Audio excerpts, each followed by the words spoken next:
Hello there, Tom here from the Run Testers. In this video, I'm going to do my first run review of the Nike Structure 26. Let's see what I thought of it.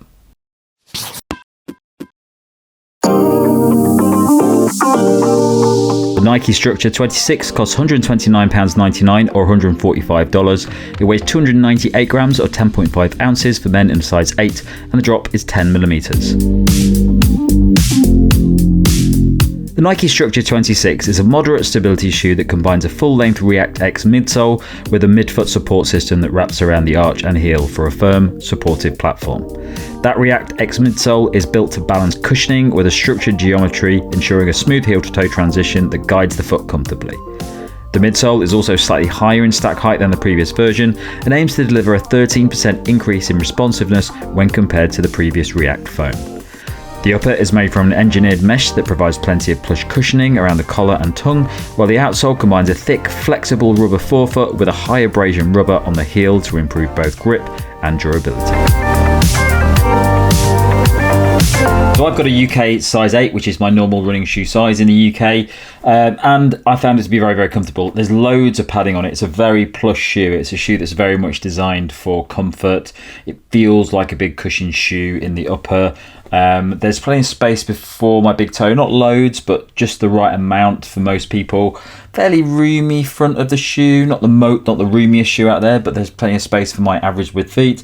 And the midfoot's pretty good as well, so it's not overly roomy, but definitely fine for my average width foot. Very comfortable, got a nice lockdown fit in. You get a nice cushioned, comfortable fit from this plush design on the ankle collar and the tongue. So I would definitely stay to my UK size 8 in this shoe. So the first run that I did in this shoe was a 10k at 5 kilometers, which is my normal easy run pace, and I was pretty impressed with it. I test a lot of shoes, a lot of stability shoes these days, and over the past 2 or 3 years they've really come on well, and there's some great options out there. In fact, the Saucony Hurricane range over the last 2 years, 24 and 25, is a moderate stability shoe, but we put it down as our favorite cushion shoe in the best guide that we did recently, and that's a good indication of what's happening with stability shoes. They're no longer shoes that are very much shoes designed with sort of thick medial posts in that are really noticeable on the run. They're actually way more accessible now, and most brands are bringing out really solid stability shoes that anybody can use. And over that first run, the Nike Structure 26 is much of the same. It is a stability shoe which doesn't feel like a stability shoe unless you need that stability. So I don't need stability most of the time. I'm told sometimes by gait analysis that I should be looking at stability shoes, but I think there's probably a case that a lot of people do need a little bit of stability, maybe not all the way, maybe not shoes that are massively affecting how they run, but just a bit more of a supportive, stable geometry in a shoe that just helps you out, just make sure your form's a little bit better and you're landing correctly. And the Structure 26 feels like a shoe that is doing all the right things. It feels more like a daily cushioned workhorse shoe than a stability shoe. I found it to be very, very comfortable to run in at that pace, over that distance.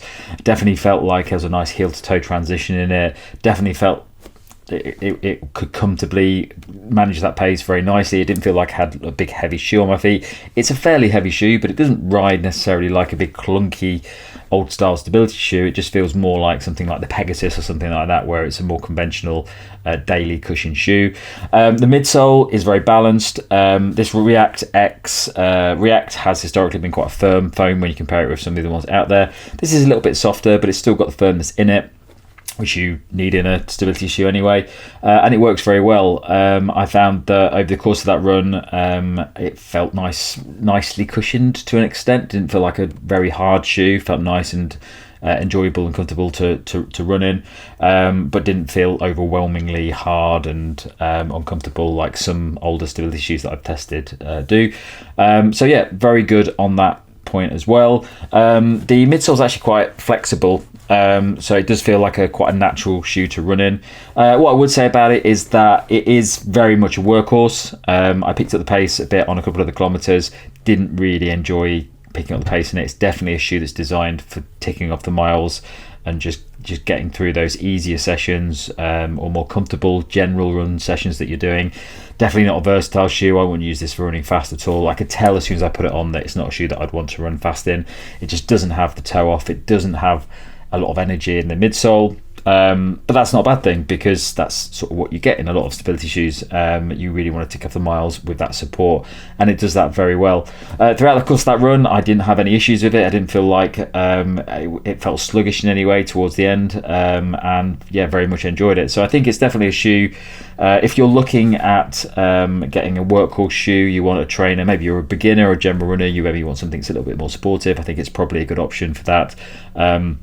And you're not going to go wrong with it. I think the only time when you're going to have a problem with it is if you want versatility and you want a shoe that's going to do a lot more than just tick off those easier general miles, because it won't do that.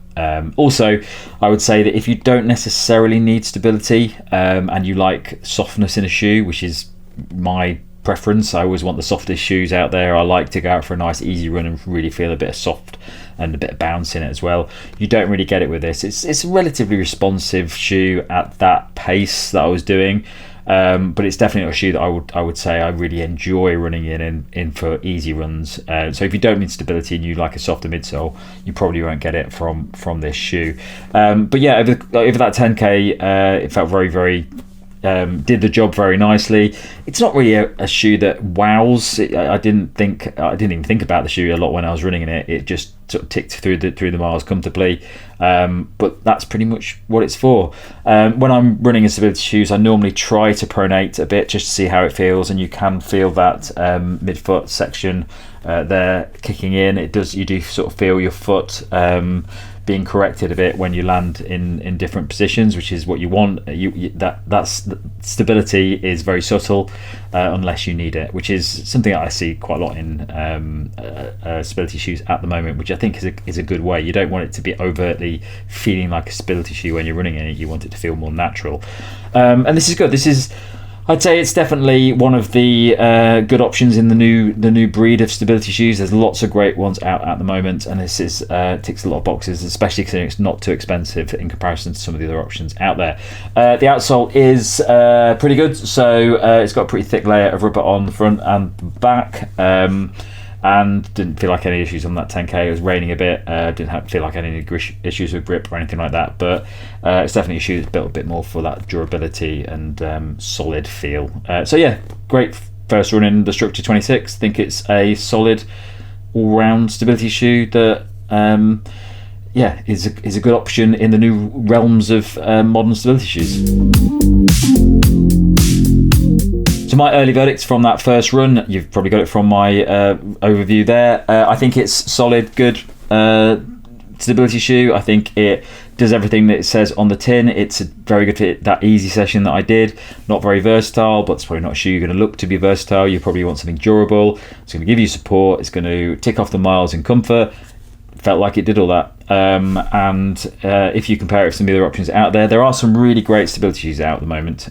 Things like the Saucony Hurricane 25, which is, as I said, one of our favorite Christian shoes out at the moment. That one is probably just a little bit better for me. It feels a little bit softer, it's a bit wider, there's a bit more to that shoe, and also I feel the heel to toe transition is a bit nicer in that shoe. I definitely would use that for long runs where I want comfort. I think this would be fine from what I got off that 10k, but it's definitely not as good or as enjoyable to run in as the Hurricane 25, but that is quite a bit more expensive. The Asics Jalciano 32, significantly more expensive than this, but a little bit softer and a little bit more enjoyable to run in, I think, as well, much like the Saucony Hurricane 25. But I think this is probably similar in the realms of things like the Saucony Guide 18, which is a solid workhorse shoe, which gives you those stability elements as well, which I think is all you really want it to do. So yeah, I think it's a solid shoe. I think we're going to enjoy doing a few more runs in it, but I don't think I'm going to be overwhelmed by how enjoyable this shoe is. I think it's just going to be a solid, more cost-effective stability shoe than some of the other options out there at the moment, but all good from that first run. That's it from me on this first run of the Nike Structure 26. Thanks a lot for watching. Don't forget to like, subscribe and click that little bell. And if you're going to catch us later, you find a link to our podcast, which comes out a couple of times each month. Thanks for watching. Catch you next time.